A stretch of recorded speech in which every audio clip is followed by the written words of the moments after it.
Hey, comic book fans, welcome back to Comic Book Corner 2.0. And fans, you're back with me, Mike Spider Slayer, getting ready to do Comic Book Haul week number 191. That's right, guys. Only 9 episodes left into number 200. That is hard to believe.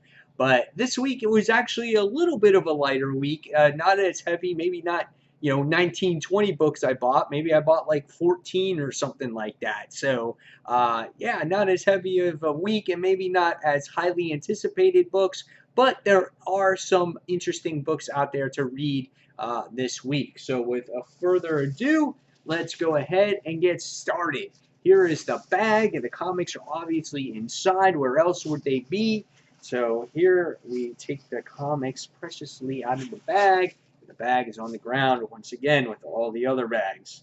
And when I get my lazy ass to recycle them, I will. All right.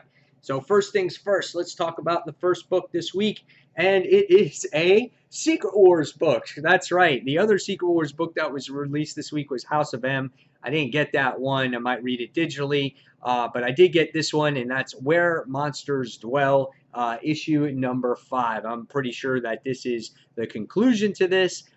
This has been a funny story where it has to do with this pilot. He's been stuck on the Savage Land with all these Shayna she-males, and it's been crazy. And the artwork's been good. I've found it entertaining. It is a funny read. And yeah, so this is Where the Monsters Dwell. The Phantom Eagle flies the savage skies, and that's been the title all the way through. So really cool. I think the artwork's been solid, and Garth Ennis is the writer of this.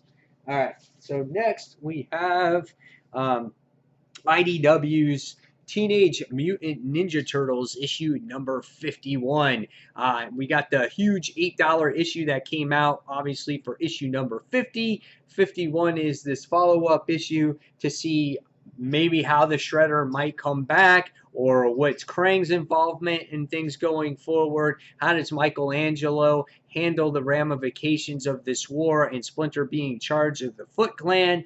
Who knows? But this is a really cool book. It's been really entertaining. Though the last issue was a little drawn out, but hey, what can you expect? Turtles is a solid story. I've been reading it since I was a kid. So this is Teenage Mutant Ninja Turtles issue number 51. All right. Next, we have all new, all different Spider-Man issue 2, Spider-Man 2099. The last issue was left on a huge cliffhanger. If you guys did not read this book and you were kind of on the fence about buying it, the end of this cliffhanger was phenomenal. We wound up having Miguel's girlfriend Tempest in here, just about to confess to Miguel that she was actually pregnant. And then what happens is the good old Peter Parker luck happens, and you wind up finding out that this car rams into the building. All this stuff collapses on Miguel. You find out that it looks like Tempest is dead, and he never gets to hear the news of what's going on with his girlfriend and the pregnancy. So that's crazy stuff, though. Really good story overall. There was good humor in the last issue, so I decided to pick up issue number 2. So this is Spider-Man 2099, issue 2. Next, we have one of my favorite DC comic books in here, and we have issue number 16 of Sinestro. And this looks like a quite interesting book in here, and I love this book. I think Colin Bunn's been doing a great job in it. The artwork has been really solid in here. It's Vance Sciver's artwork, who did a lot of Green Lantern stuff in the past, and the story is just great. How you wind up seeing Sinestro here actually taking place of the Green Lantern Corps. And I just think this is an awesome looking book, and the battle that's up ahead here looks like it's going to be phenomenal. So I can't wait to read this one. This is Sinestro, issue number 16. Next, we have a book that's been like a porno lately, and that's Savage Dragon, issue number 208. Here on this issue, you have Mr. Glum fighting Angel, maybe the evil one. I'm not sure if it's the evil one or the good one, or and Malcolm Dragon doing battle here. But all there's been in this series lately is a lot of doing it, and you know, and the plot line has been okay. But it hasn't been hitting it out of the park for me as I would like it to. But nevertheless, it's just one of those titles that I have to continue reading. Because I've been reading it since issue number 1, and it's been out since the 90s, and I love Eric Larson's artwork. It's just a classic for me.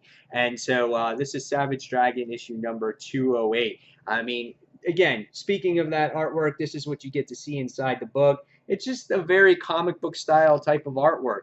Lots of battles, a lot of stuff going on. I mean, look at this. You know, it's not every day you get to see people split in half like that. What's going on there? Who knows? But Savage Dragon issue 208. Shit's gonna get real here.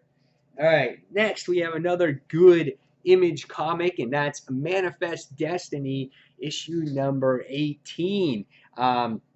Last issue was crazy. We get to see the introduction to this bat-like creature that severs heads and puts it on its own body to stay alive. What kind of creature is that? I think Chris Dingus does a great job at creating these very original creatures in this world. You get to see this expedition of Lewis and Clark in here, and the artwork is phenomenal, and I love this book. It's just unpredictable each and every month that it comes out. So yeah, check this out right here. Again, that's the bat-like creature that has the human head on its body. So interesting stuff, man. I can't wait to read this book. So this is Manifest Destiny issue number 18.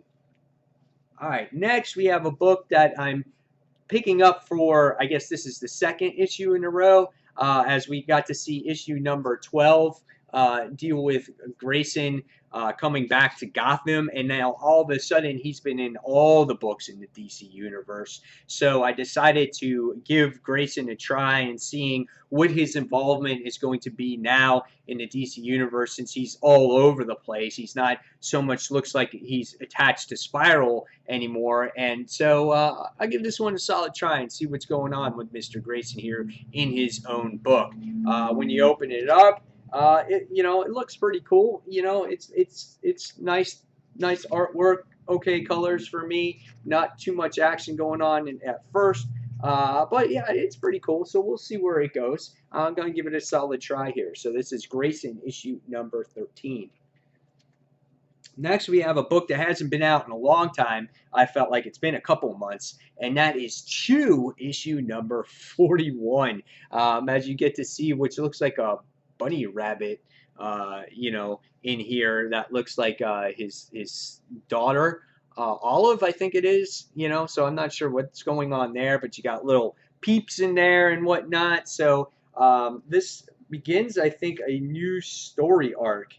Yeah, The Last Supper. So this series is ending, I think, at issue 60. I think it's 60 or 64 or 65, somewhere around there. But this has been a great series. It always has full of Easter eggs. It's very comical, very original, and I love seeing how this story has unfolded from the beginning all the way up until now. And can't wait to read Chew. It's been a long time. So this is issue number 51, starting a new story arc.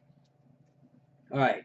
Next, we have Batman and Robin Eternal issue number 4. This is a pretty cool cover, as you can see Grayson there, trying to fight off all of like Mother's minions or lackeys or kids or whatever you want to call it, and then protecting Bruce Wayne here. And that's pretty cool, because that's how the cliffhanger happened in the last issue. In the cover, it's kind of just like continuing right where it left off. I think that Batman and Robin Eternal has been a solid series. I think the artwork's been really good in here. You know, you get different artists, but the artists have been up to par enough to where the art is not drastically changed. And here we get to see a whole bunch of Robins make their appearance in this book right from the get-go. So again, this book has been very entertaining, and I'm just going to show you this right now. If you don't want to, just fast forward it a couple seconds or just pause it. And but Batgirl finally makes her appearance in here, and I was waiting for her to make her appearance because she's really the last one that hasn't shown up in this book. So she looks great in there, and I think that the book has been solid and it's been consistent so far. So this is Batman and Robin Eternal, issue number 4. Next was a book that I was on the fence about getting, and this has to do with the whole Dark Side War and the New Gods and all this other stuff. But I was kind of interested to see what Batman's story is, and this is the Dark Side War, Justice League, the Dark Side War, Batman issue number 1, and I wanted to see what his story is about, with him being on the chair and whatnot, and being on the Mobius chair, and what he's going to go through. And so I thought out of anybody's story, I thought this would be probably the most interesting one of them all. If you open up the book in here, I'll show you a little bit of artwork in here. It's done by Fernando Person, I think. But look at Commissioner Gordon here. Nice, great artwork. It looks like it's got good detail on there. You can see the reflection off his glasses. Batman looks all mighty and high on his freaking Mobius chair. And yeah, so visually it looks good so far. Hopefully the story will be good. And yeah, so this is the Batman, the Justice League Dark Side War, Batman issue number 1. Whatever, how many titles you want to call this one. All right, next one here is Star Wars Canon, the last Padawan, issue number 7. Last issue I wasn't too keen on, and I was on the fence if I was going to continue it. Just the reason being, I've been getting so many comic books, but this happened to be a lighter week for me. So I was like, all right, since it is a lighter week, I'll pick this one up again and continue to read it. I really liked issues 1 through 5, but issue 6, it really didn't do it for me. So I'm kind of thinking, all right, well, where is issue 7 going to go? And if I'm not fond of issue 7, I might not pick this up in physical form anymore. I might go to my resources and read this digitally. So this is Star Wars Canon, the last Padawan, issue number 7. All right, next we wind up getting another new number 1 from All New, All Different Marvel, which hasn't been really all new, all different, but this title is all new, all different. And this is Howling Commandos of S.H.I.E.L.D., issue number 1. And I wasn't going to get this, but I looked through it at the comic shop, and I read a couple panels on here.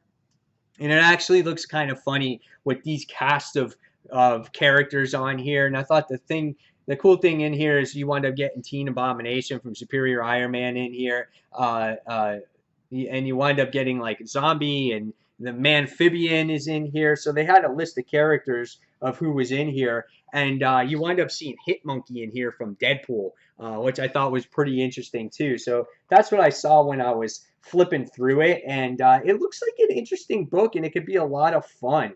Here's your cast of characters in here. So the characters are Zombie Jasper Sitwell, Manafin, Vampire by Night, Orgo, Teen Abomination, Hitmonkey, and Man-Thing. So that's the team that it consists of. And Dum Dum Duggan is in there too. So decided to give this one a try. It might be a lot of fun. So it kind of fits like the Halloween mood too. So this is Howling Commandos of S.H.I.E.L.D., issue number 1. All right. And last but not least, everybody, this was a book that I definitely wasn't going to get, but I saw it at the comic book store, and I was like, I can't pass up this cover, and I have to see what this story really is going to be about. And I haven't picked up any of these yet, but this was What If Infinity Dark Reign, and this is basically the story of Green Goblin if stole the Infinity Gauntlet. So that's what this story is about here. And when you open it up, it has right away, it's got J. Jonah on there, which I think that's what it is, J. Jonah Jameson. And you get to see a battle open up between all the characters and whatnot. So it looked like a pretty interesting book in here with a lot of action. And just look at Green Goblin in here. He's all like muscled up and everything. So really interesting to see what this book has to offer for its readers. I'll be reviewing this one right here on Comic Book Corner 2.0. So guys, there you have it. There is the haul for the week. As always, guys, tell me what comics that you're most excited to read, maybe comics that you're not so excited to read. And fans, as always, thank you for watching, and until the next comic book review, This is Mike Spider Slayer signing off. Thanks for watching, everyone. See you soon. Bye.